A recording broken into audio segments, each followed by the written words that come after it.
My name is Mackenna Park, and I am presenting today on the topic of acute respiratory distress syndrome.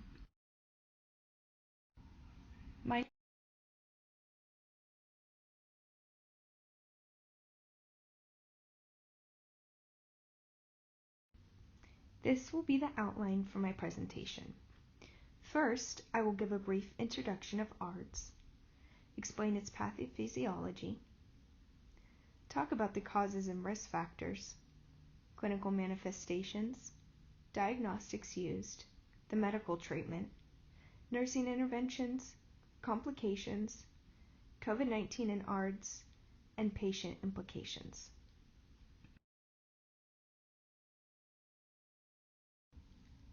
First topic, Introduction to ARDS.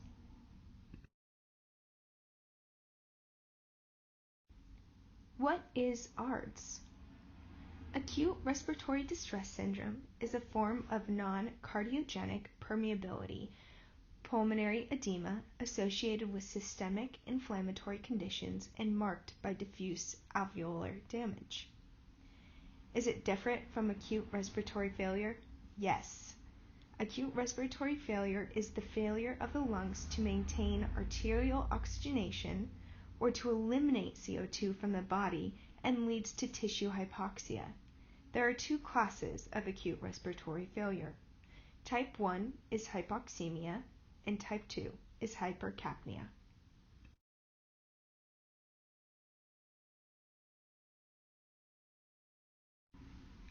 ARDS is a life-threatening illness with statistically relevant prevalence. The prevalence of ARDS in the U.S. is about 5 to 35 cases per 100,000 individuals each year, and the mortality of ARDS is found to be about 25 to 40%.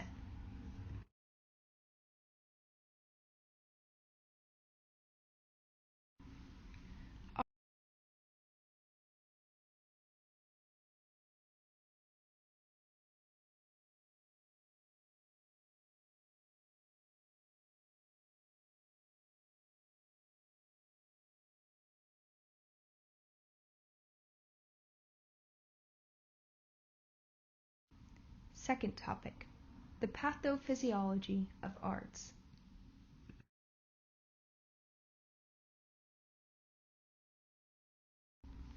The pathophysiology of ARDS. There are 4 phases. First is the exudative phase. Second is the proliferative phase. Third is the fibrotic phase. And fourth is the resolution phase. During the exudative phase, it starts off by an initial injury. Then there's activation of alveolar macrophages, which triggers cytokine release and neutrophil activation. Neutrophils kill pathogens but also damage tight alveolar endothelial epithelial junctions. Then alveolar type 1 and 2 pneumocytes are damaged and increase permeability into the alveolar space. This causes alveoli to fill with edema fluid. The amount of edema fluid in the alveoli is a key determinant of lung injury severity, alveolar collapse, and de-recruitment. Next, we have the proliferative phase. This begins with clearance of pathogens but damage to host epithelial cells. Then there is activation of repair and restoration of damaged tissue and neutrophil apoptosis.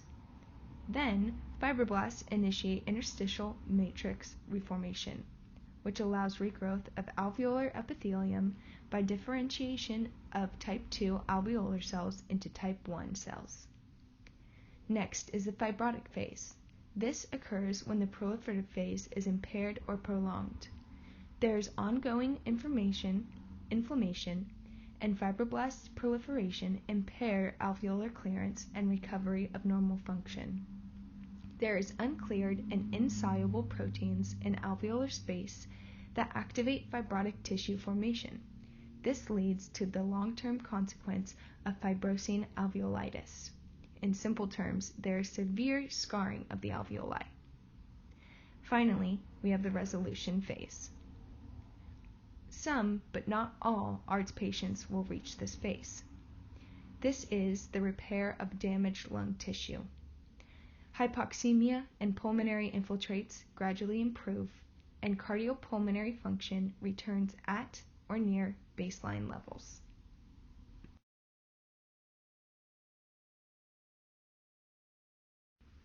Third topic, causes and risk factors.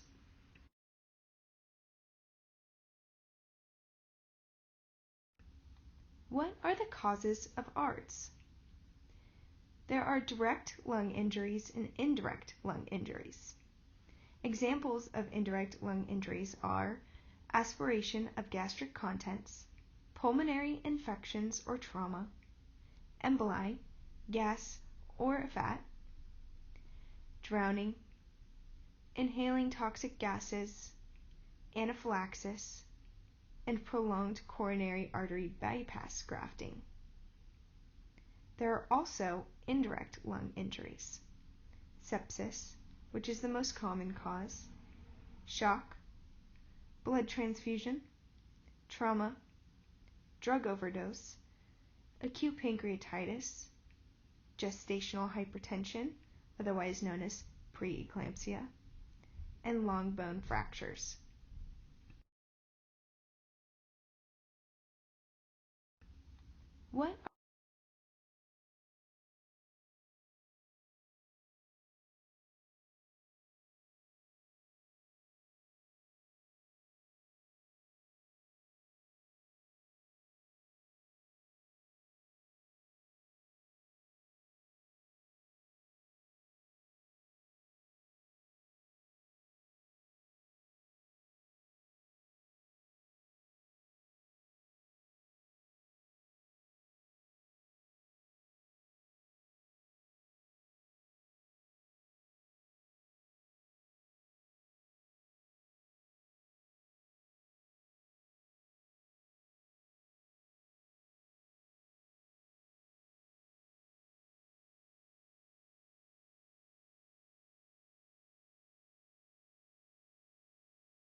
What are the risk factors for ARDS? The risk factors include a history of sepsis, critical illness, alcoholism, cigarette smoking, obesity, and there is also an increased incidence with increasing age. However, all sexes are affected equally. What are the risk?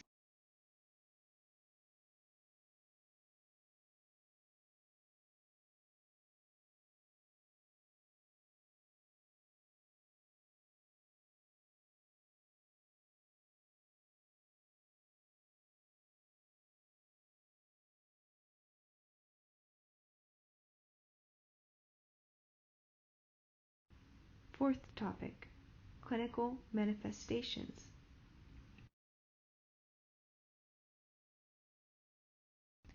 What does a patient with ARDS look like? Here are some examples of the initial signs and symptoms that you will see in patients with ARDS.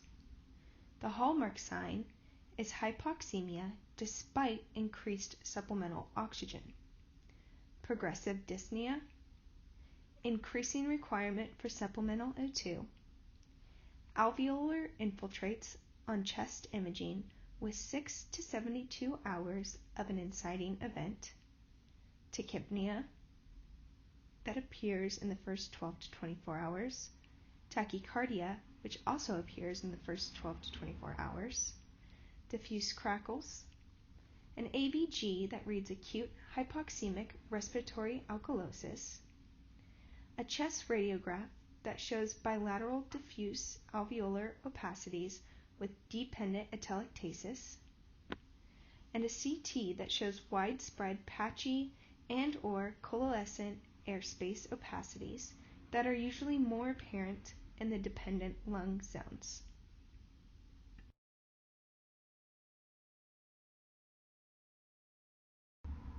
What might a patient look like with progressed ARDS? Here are some of the latent signs and symptoms of ARDS. You might have acute confusion, which is caused by hypoxemia, respiratory distress, cyanosis, diaphoresis, cough, chest pain, wheeze, hemoptysis, fever, an ABG reading acute hypercapnic respiratory acidosis, a chest radiograph showing the progression from airspace opacification to a coarser reticular pattern of lung infiltration, and a CT showing consolidative opacities in dependent lung zones.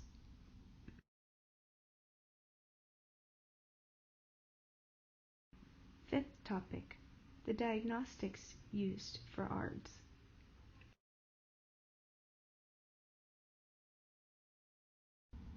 The criteria for diagnosis. There is an acute onset of impaired oxygenation. This will show up as arterial hypoxemia with a PaO2 and FiO2 ratio of less than 300 millimeters of mercury. There will be bilateral infiltrates on chest imaging, and there will be an absence of left atrial hypertension as the dominant cause of pulmonary edema.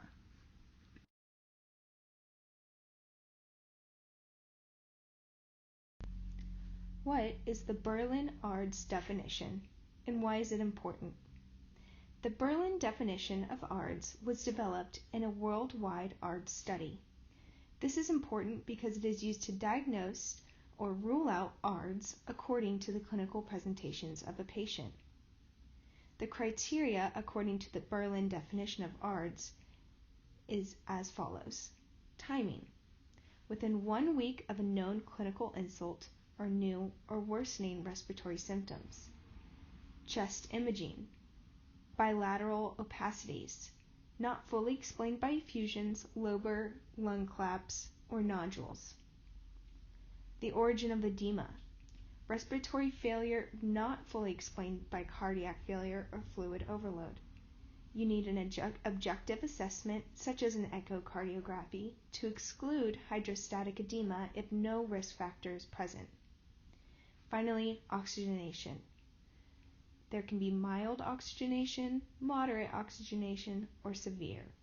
This will be based on a PaO2 and FiO2 ratio with a PEEP or CPAP measurement.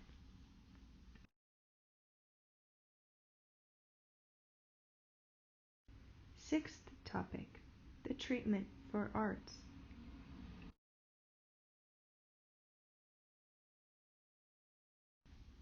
What is the treatment for ARDS?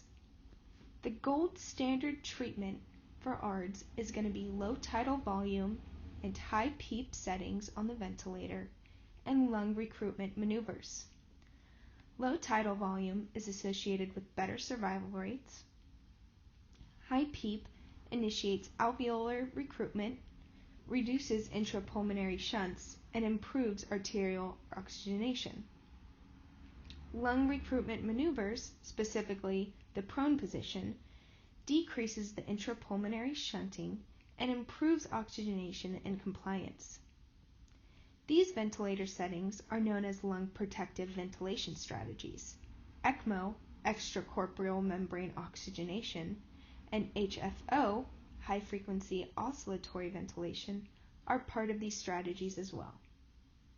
These lung protective ventilation strategies reduce mortality of patients with ARDS by preventing volutrauma and barotrauma.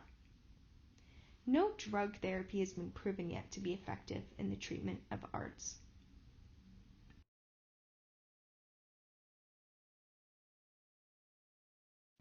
Seventh topic, nursing interventions for ARDS.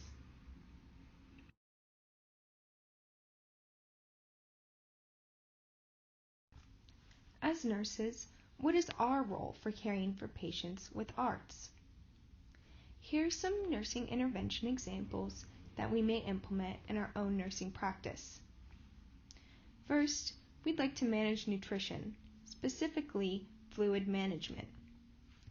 We'd like to treat the underlying cause or injury, improve oxygenation with mechanical ventilation, suction the oral cavity, give medications as ordered, for example, vasopressors to achieve adequate cardiac output or antibiotics to treat or prevent infection. Deep venous thrombosis prophylaxis, such as putting scuds on your patient's legs. Talking with your patient. This helps to prevent ICU delirium, and if they are able to hear, it helps them know you care and are supporting them. Stress ulcer prophylaxis. Observing for barotrauma. Monitoring the patient's blood chemistry and fluid levels. Applying polyurethane foam to prevent pressure injuries in the prone position. Implementing sensory stimulation and ensuring good sleep hygiene to reduce the risk of ICU delirium. And monitoring hemodynamic parameters such as cardiac output and pulmonary artery pressures.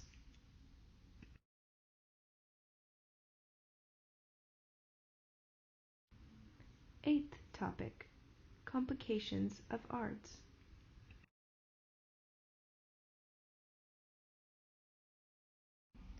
What are the complications that we might see in our patients with ARDS? There's ARDS-related right ventricular dysfunction, which we can monitor pulmonary dead space to determine if our patient is at risk. ICU delirium, which we can prevent by talking to the patient, implementing sensory stimulation, and ensuring good sleep hygiene. Ventilator-induced lung injury.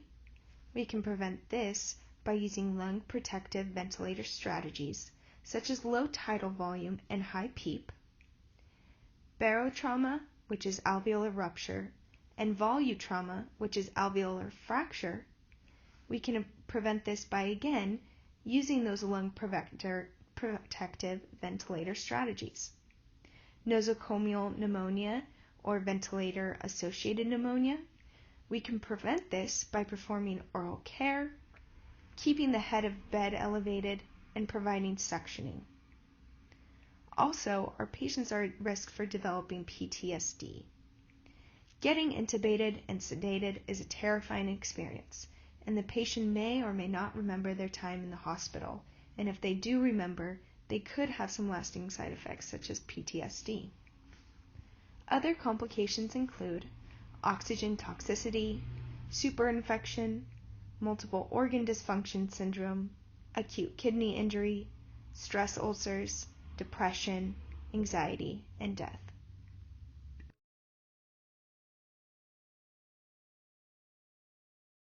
Ninth topic, COVID-19 and ARDS.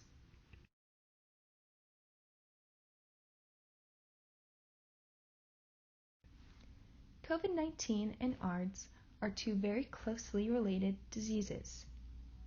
The biggest difference between ARDS and COVID-19 is the silent hypoxia that is commonly seen in the beginning stages of COVID-19.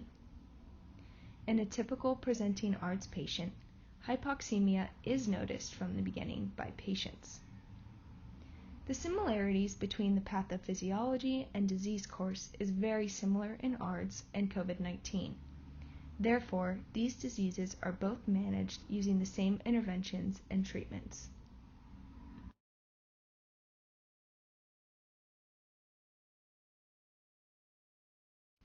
Tenth topic, patient implications in ARDS.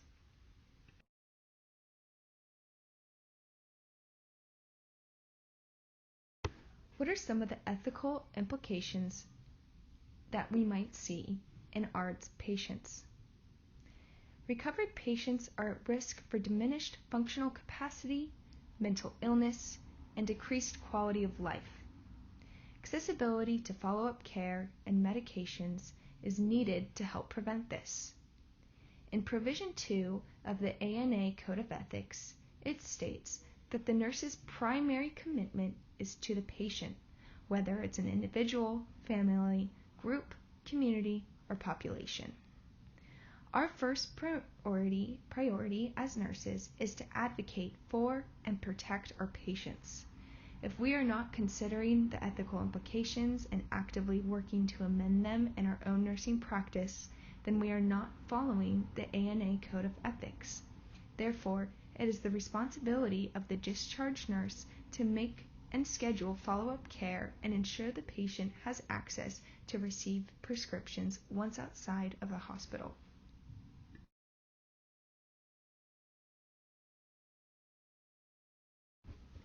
What are the financial implications of ARDS?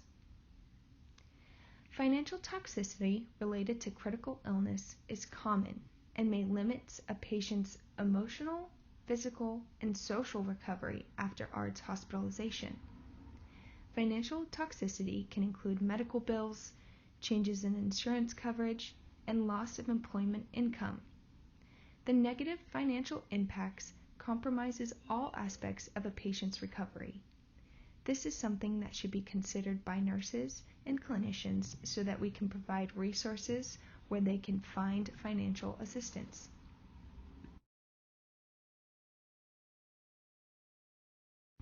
What are some of the legal implications that we might find while treating ARDS patients?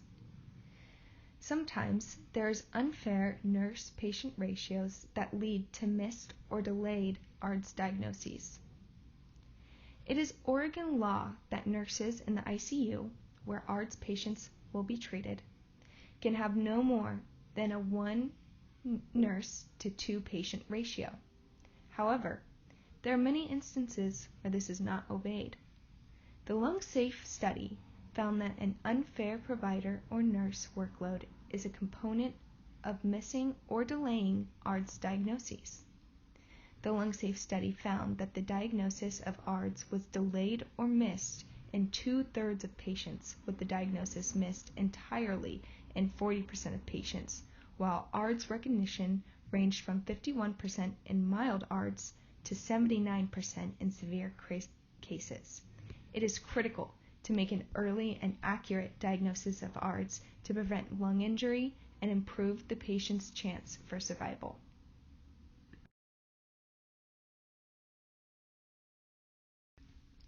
In conclusion, I went over the following topics.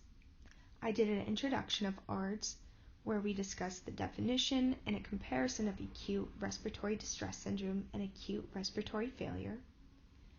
I discussed the pathophysiology, which is the disease process of ARDS and its 4 stages, the exudative, proliferative, fibrotic, and resolution phases. Causes and risk factors, where I discussed the indirect injuries that can cause ARDS and the conditions that put patients at higher risk to develop ARDS. I went over the clinical manifestations, where I talked about the initial and latent signs and symptoms of ARDS patients. I went over the diagnostics of ARDS, where I discussed the criteria for diagnosis and the Berlin definition of ARDS. I went over medical treatment, which I talked about the treatment of ARDS, including the gold standard and lung protective ventilation strategies. I went over nursing interventions, which are the role of the nurse in ARDS patients. I went over complications, the complications of ARDS and how we can prevent or screen for them. COVID-19 and ARDS and the difference in treatment regimen for COVID-19 and ARDS, and patient implications, where I discussed the ethical, financial, and legal implications of ARDS on patients and why this is important. Thank you for watching.